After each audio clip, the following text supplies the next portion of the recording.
ಮತ್ತೆ ಬನ್ನ.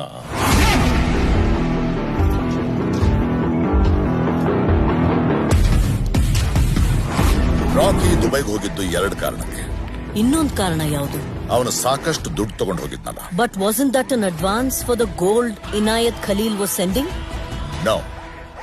Then what was it for? Kalashnikov!